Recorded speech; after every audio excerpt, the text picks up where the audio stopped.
राधे राधे मित्रों, कैसे हैं आप।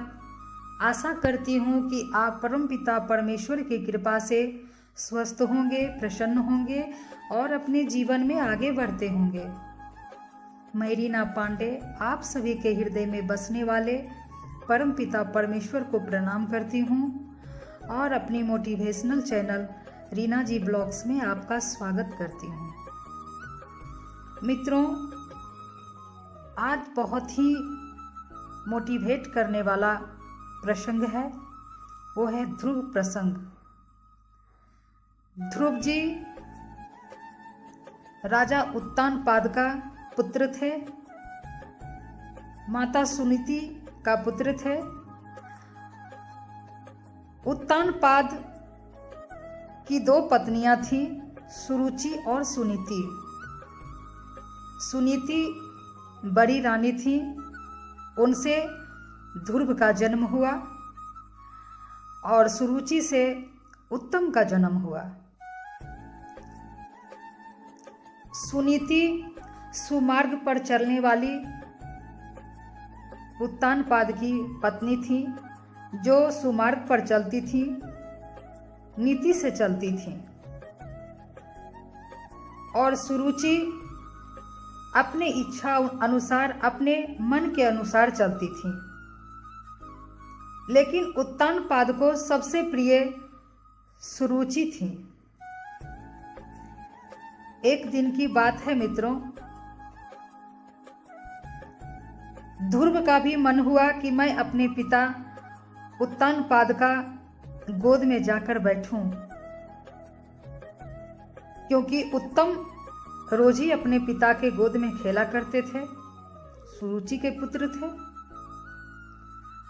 तो ध्रुव भी बालक थे, अभी मात्र ध्रुव की उम्र जो थी वो 3-4 वर्ष की रही होगी।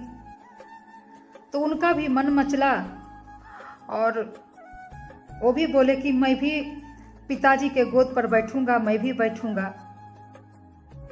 तो उनकी माँ सुरुचि जो है ध्रुव को अपने पिता के गोद से उतार दी और बोली कि इस गोद में बैठने के लिए, तुमको अपने पिता के गोद में बैठने के लिए भगवान का तप करना पड़ेगा, जप करना पड़ेगा, तप करना पड़ेगा, तपस्या करना पड़ेगा। उसके बाद तू मेरे गर्भ से जन्म लेना, तब जाकर के तुम इस पिता का गोद पर बैठ सकता है। इस जन्म में संभव नहीं है।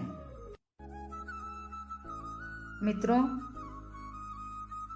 ध्रुव को बहुत ही आहत लगा। एक तो बालक थे, बच्चा को तो ऐसे भी छोटी छोटी बातों पर आनंद आता है और छोटी छोटी बातों पर उसके दिल को ठेस पहुंचता है। ध्रुव रोते रोते अपनी माँ सुनीति के पास गए और बोले कि माँ, भगवान कहाँ मिलते हैं। तो माँ कोई कार्य कर रही थी, वो बोली पुत्र जंगल में मिलते हैं। क्यों? बोले माँ, मुझे भगवान के पास जाना है। बोले पुत्र, ये तो अच्छी बात है, भगवान जंगल में मिलते हैं। माँ तो ऐसे ही बोल दी। अब उनको क्या पता कि छोटा सा नन्हा सा ध्रुव इसको सच में दिल पर ले लेगा। मित्रों, उसके बाद ध्रुव सचमुच जंगल की ओर चल पड़े। जंगल की ओर चल पड़े तो उन्हें रास्ते में बहुत कठिनाइयों का सामना करना पड़ा। मित्रों, जिसके जीवन में जितना दुख आता है, जितना कष्ट आता है, वो आप समझ लीजिए भगवान का उतना ही बड़ा भक्त होता है। क्योंकि पृथ्वी पर या तो भगवान ही संपूर्ण दुख झेले हैं, क्योंकि उन्हीं में इतना सामर्थ्य है दुख झेलने का, और नहीं तो उसका आधा उनका भक्त झेल सकता है। सांसारिक मनुष्य जो ऐसे ही संसार में भौतिक पदार्थ का सुख करने के लिए आया है, जो ना जाने कितने जन्मों में वो पुण्य किया है, वो सबको इकट्ठा करके यहाँ पे सुख भोगने के लिए आया है, वो दुख नहीं झेल सकता है बंधुओं। उसको तो परमात्मा अगर अपने भक्त का आधा भी उसको अगर दुख दे दें, या तो वो पागल हो जाएगा, नहीं तो वो आत्महत्या कर लेगा, और नहीं तो संसार में उत्पात मचाएगा। ये सांसारिक मनुष्यों का लक्षण है। इसीलिए जितना दुरात्मा है वो सभी को परमात्मा सबसे ज्यादा सुख देते हैं, सबसे ज्यादा सुख। और जितना बड़ा उनका भक्त होता है, संसार के नजरों में उसको उतना ही कष्ट मिलता है। लेकिन फिर भी उनका भक्त कैसे पार कर जाता है, ये परमात्मा ही जानते हैं। तो ध्रुव कठिन जंगल में गए, वहां आंधी तूफान बरसात होने लगा। उनकी परीक्षा के लिए नारद मुनि प्रकट हुए। नारद जी प्रकट हुए और छोटे से ध्रुव को डराने लगे। अपनी बातों से बोलने लगे, कहाँ जा रहे हो बालक? इस सुनसान जंगल में तुम्हें व्याघ्र खा जाएंगे, तुम खतरनाक पशुओं का बलि बन जाओगे, भोजन बन जाओगे। मत जाओ, जंगल में ना भोजन है, ना पानी है, कोई चीज का व्यवस्था नहीं है, और पहले पशु से ही नहीं बच पाओगे। भालू है, चीता है, शेर है, व्याघ्र है, यही सबसे तुम नहीं बच पाओगे। चले जाओ घर। ध्रुव बोले कि नहीं, मैं भगवान को जब तक नहीं प्राप्त कर लूंगा, मुझे चाहे शेर खा जाए, चीता खा जाए, चाहे कोई भी मेरा भोजन कर ले, मैं पीछे नहीं हटूंगा। आप अगर बताते हैं कि मुझे भगवान कैसे मिलेंगे, श्री हरि मुझे कैसे मिलेंगे, अगर आप ये उपाय बताते हैं तब तो मुनिराज ठीक है, नहीं तो मैं लौटकर नहीं जाऊंगा अब घर। क्योंकि मेरी माँ सुरुचि मुझे बहुत अपमान की है, वो मेरे पिता के गोद से उतार दी है। मैं अपने पिता के गोद पर नहीं खेल सकता, मैं इतना अभागा हूं, मैं उस घर को नहीं जाऊंगा। मुझे भगवान श्री हरि का गोद में बैठना है। आप ये बता दो, नहीं तो मुझे व्याघ्र खा जाए, शेर खा जाए, चीता खा जाए, मुझे अपने शरीर का कोई भी डर नहीं है। हे महात्मन, अगर मुझे बताना चाहते हैं तो श्री हरि कैसे मिलेंगे, मुझे आप वो बताएं। मित्रों, सही बात है। जिसके जीवन में, जिस जीव के जीवन में नारद जी आ जाएं, आप समझ लीजिए वो तो नारायण भगवान का दर्शन कर लिया। अब नारायण भगवान दूर नहीं है। जिस भी मनुष्य के जीवन में अगर नारद जी आ जाएं, श्री हनुमान जी आ जाएं, भगवान शिव आ जाएं, अब उससे नारायण कहाँ दूर है, वो तो मिल गए समझिए। वो तो बस परीक्षा ले रहे थे छोटे से ध्रुव का। और ध्रुव भले ही संसार में एक 3-4 साल का बालक थे मित्रों, लेकिन ध्रुव ज्ञान में ब्रह्म ज्ञान रखते थे, ब्रह्म ज्ञान का नॉलेज रखते थे, इतना ज्ञानी थे ध्रुव। उसके बाद जब नारद जी देख लिए कि ध्रुव का जो प्रतिज्ञा है वो अटल है, इसका जिद्द जो है एकदम अटल है, ये अब पलट कर नहीं जाएगा, तब नारद जी बोले कि भगवान तुमको यही मिलेंगे। और उसे मंत्र दिए, ध्रुव जी को मंत्र दिए नारद जी। और वो मंत्र क्या है मित्रों? बहुत ही सिद्ध मंत्र। इस मंत्र से बड़े बड़े भक्त भगवान नारायण को प्राप्त किए हैं। इस मंत्र को कहा जाता है कि जिसके जीवन में जब तक गुरु ना हो, जब तक सही गुरु ना मिले, तब तक जो इस मंत्र को नारद जी को ही गुरु मानकर, शिव जी को ही गुरु मानकर, चाहे हनुमान जी को गुरु मानकर जो इस मंत्र का रोज जप करता है,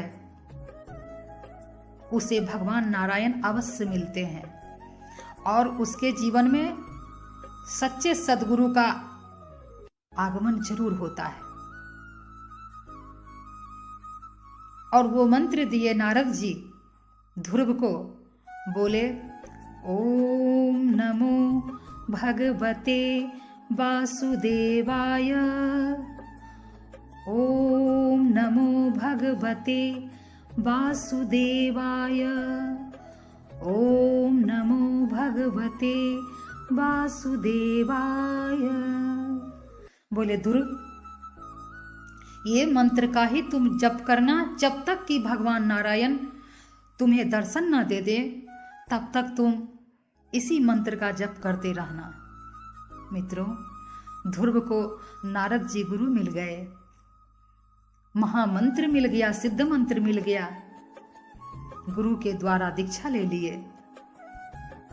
ध्रुव महाराज जी, अब ध्रुव प्रश्न पूछते हैं नारद जी से कि भगवान गुरुदेव, श्री हरि कैसे दिखते हैं, तभी तो मैं उनके स्वरूप का ध्यान कर पाऊंगा।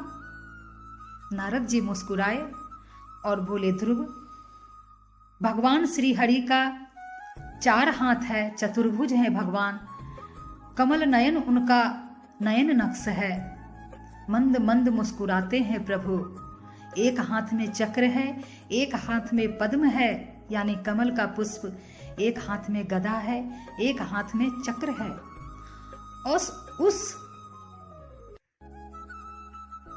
4 जो वो रखे हुए हैं श्री हरि अपने हाथों में, उन चारों चीजों का क्या क्या प्रभाव होता है, वो सभी के बारे में नारद जी ध्रुव जी को बतलाए और बोले इसी तरह से भगवान कमल पुष्प पे खड़े हैं, इस प्रकार से तुम ध्रुव ध्यान करना भगवान का और ओम नमो भगवते वासुदेवाय का जप करना। मित्रों, मैं एडिटिंग करके नहीं बोलती, मेरे मन में प्रभु जो डालते हैं कि आज मेरे भक्तों से ये शेयर करो रीना, तो मैं वही शेयर करती हूँ आप लोगों से। उसके बाद मित्रों, ध्रुव जो है वहीं पे अपने गुरु नारद जी को प्रणाम करके और वहीं पे तपस्या करने लगे, घोर तपस्या करने लगे। कुछ दिन ध्रुव फल फूल का खाए जंगलों का तोड़कर, उसके बाद कुछ दिन फिर सूखे पत्ते खाकर ध्रुव जी तपस्या करने लगे। उसके बाद सिर्फ जल पीकर ही तपस्या करने लगे ध्रुव।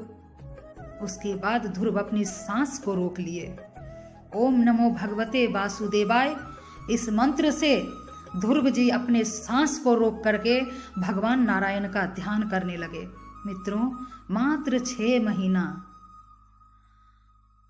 पूरे संसार ऑक्सीजन से तरसने लगा कि अब सभी का प्राण निकल जाएगा, क्योंकि ध्रुव जो है वो पूरा सांस को ही अपना रोक लिए थे, ऑक्सीजन ही रोक लिए थे। इस तरीके का जब तप करने लगे तो पूरे ब्रह्मांड हिलने लगा। श्री नारायण भगवान ध्रुव के पास प्रकट हुए और बोले, ध्रुव आंखें खोलो पुत्र। ध्रुव जिस नारायण को ध्यान कर रहा था, अब अपने हृदय में उनको नहीं देख रहे हैं, अब कालिमा उनके नजर में आ रही है। तब ध्रुव व्याकुल होकर जब आंख खोले तो क्या पाते हैं कि श्री हरि नारायण मेरे सन्मुख खड़े हैं। बोलो श्री हरि नारायण भगवान की जय। उसके बाद ध्रुव इतना रोने लगे, प्रभु को देखकर इतना रोने लगे।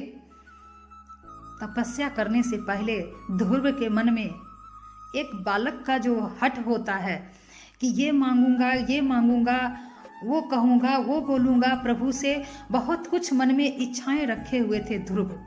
लेकिन जैसे ही प्रभु नारायण का दर्शन हुआ मित्रों ध्रुव जी को, वैसे ही सब कुछ भूल गए और सिर्फ भगवान को टकटकी लगाकर देखने लगे।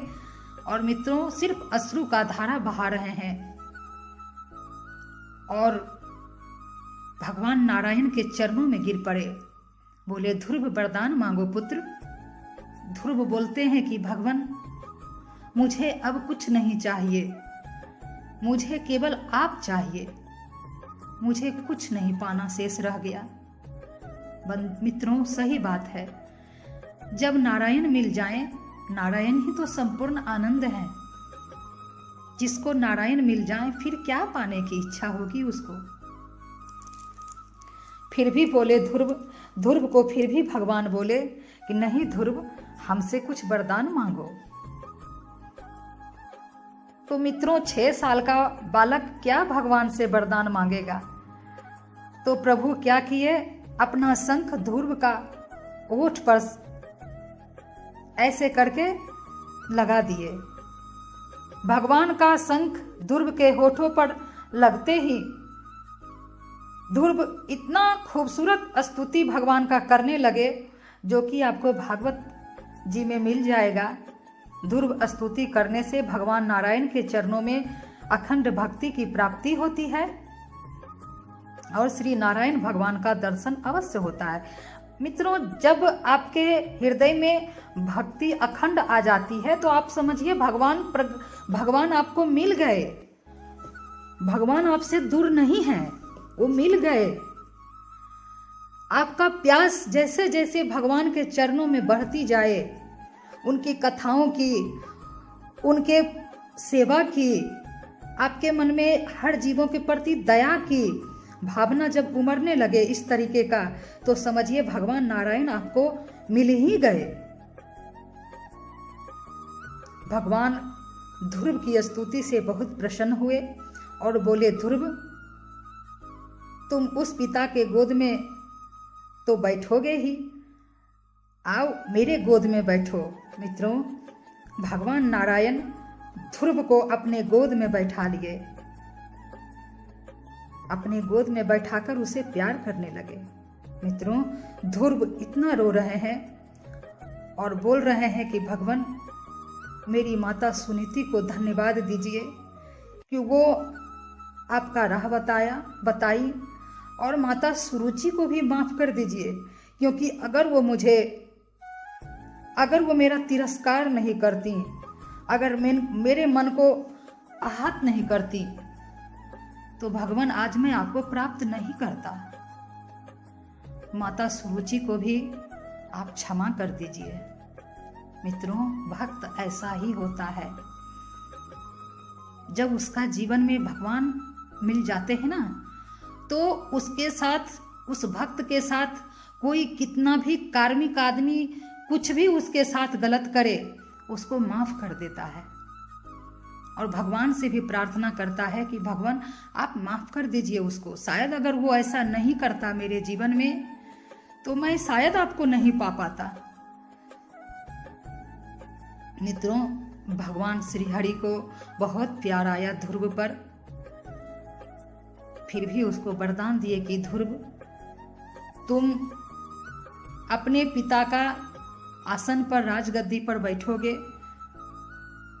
तुम पृथ्वी पर 33,000 वर्षों तक राज करोगे। उसके बाद जब तुम्हारा शरीर छूटेगा तो तुम मेरे ही लोक वैकुंठ लोक के बगल में ही तुम्हारा ध्रुव लोक होगा, तुम वहां पर आकर अखंड राज करना। कहते हैं ना ध्रुव तारा है आकाश में, वो ध्रुव लोक है। मित्रों ऐसा कहकर नारायण भगवान अंतर ध्यान हो गए। जब ध्रुव के पिता को मालूम हुआ कि ध्रुव भगवान नारायण का गोद में बैठा, उनकी माता सुरुचि को पता चला कि ध्रुव भगवान नारायण का गोद में बैठकर आया है, तो मित्रों उनके पिता ढोल गाजे बाजे नगाड़े हाथी घोड़ा सहित बैंड बाजा लेकर के ध्रुव का पुष्पों से स्वागत करते करते अपने राज्य को ले गए कि पुत्र मेरे वंश में ऐसा कोई नहीं हुआ, तुम ही ऐसा हुआ। अरे जो भगवान नारायण का गोद में बैठ गया उसको आप साधारण पिता की क्या जरूरत है? तुम तो वो कर गया पुत्र जो कोई कर सकता है, आज तक कोई कर ही ना सका। मित्रों, उसके बाद उत्तानपाद उनको राजगद्दी पर बैठाए। इसी तरीके से मैं आप लोगों को बहुत ही शॉर्ट में भगवान नारायण की कोई भी कथा हो, लीला हो, चाहे भक्तराज की कथा हो, मैं आप लोगों को शॉर्ट में बताती हूँ। जैसा कि मैं बोली हूँ कि अगर मैं एक ही कथा भगवान का करती रह जाऊँ, आप लोगों को बोलती रह जाऊँ, तो ना जाने कई दिन बीत जाएगा। तो मित्रों, वीडियो ज़्यादा लंबी हो जाएगी, इसलिए मैं शॉर्ट में बोल रही हूँ कि जब ध्रुव महाराज 33,000 वर्ष पृथ्वी पर राज किए, उसके बाद फिर वो बद्रीनाथ धाम गए, क्योंकि उनको अपना समय पूरा हो गया था। मृत्यु रानी बोली कि ध्रुव महाराज आप जो हैं मेरे मस्तक पर अपना चरण रखकर, उसके बाद आप मुझे, मृत्यु महारानी बोली ध्रुव जी महाराज को कि मेरे मस्तक पर हे भक्तराज अपना चरण रखकर मुझे पवित्र करें और इस शरीर को छोड़ें। तो ध्रुव महाराज मृत्यु आने से पहले मृत्यु रानी को बोले कि मैं नहीं जाऊंगा जब तक कि मेरी माँ सुनीति नहीं जाएगी मेरे लोक को, क्योंकि इस ध्रुव का जननी मेरी माता सुनीति ही है। जब तक वो लोक नहीं जाएंगी मैं नहीं जाऊंगा। मृत्यु रानी बोली कि देखिए ध्रुव महाराज, हे भक्त महाराज, देखिए आपकी माँ का पुष्पक विमान आपसे आगे आगे जा रहा है। जिस भक्त का माँ ध्रुव हो, जिस भक्त को, जो ध्रुव जैसा भक्त को जो जन्म दे, वो माँ सुनीति ही हो सकती है। वो देखिए उनका पुष्पक विमान आपसे आगे जा रहा है। उसके बाद मित्रों, ध्रुव जी जो हैं माता सुनीति को जब देखे आगे आगे पुष्पक विमान से माता मेरी जा रही हैं, तो मृत्यु महारानी को प्रणाम कर वहाँ से अपने पुष्पक विमान पर बैठे। फिर भगवान नारायण का लोक गए, वैकुंठ धाम में कुछ दिन भगवान के यहाँ बिताए। उसके बाद भगवान उन्हें प्यार से, प्रेम से गले लगाकर ध्रुवलोक को भेज दिए। मित्रों, इससे हमें ये शिक्षा मिलती है कि कोई कितना भी हमें दुख दे, कोई कितना भी हमें अपमान करे, अगर भगवान हमें कार्मिक लोगों से भी जोड़े हैं तो कुछ न कुछ हमें लेसन दे रहे हैं, कुछ न कुछ हमारे जीवन में सीख दे रहे हैं, शिक्षा दे रहे हैं। वो मनुष्य भी मुझे कुछ शिक्षा ही दे रहा है। जो गलत करता है मित्रों भक्त के साथ, उसका तो गलत होता ही होता है, इसमें दो मत नहीं है। लेकिन अगर वो भक्त को दुख दे रहा है तो उसकी भक्ति में और अखंडता दे रहा है। इसलिए आपके जीवन में कितना भी कष्ट आए, कोई अगर कष्ट दे, दुख दे, हाँ क्रोध आता है, क्रोध में बहुत कुछ निकल जाता है, लेकिन मित्रों याद रखिएगा जीत हमेशा आपकी होगी, क्योंकि आप भगवान का भक्त हैं। और भगवान का भक्त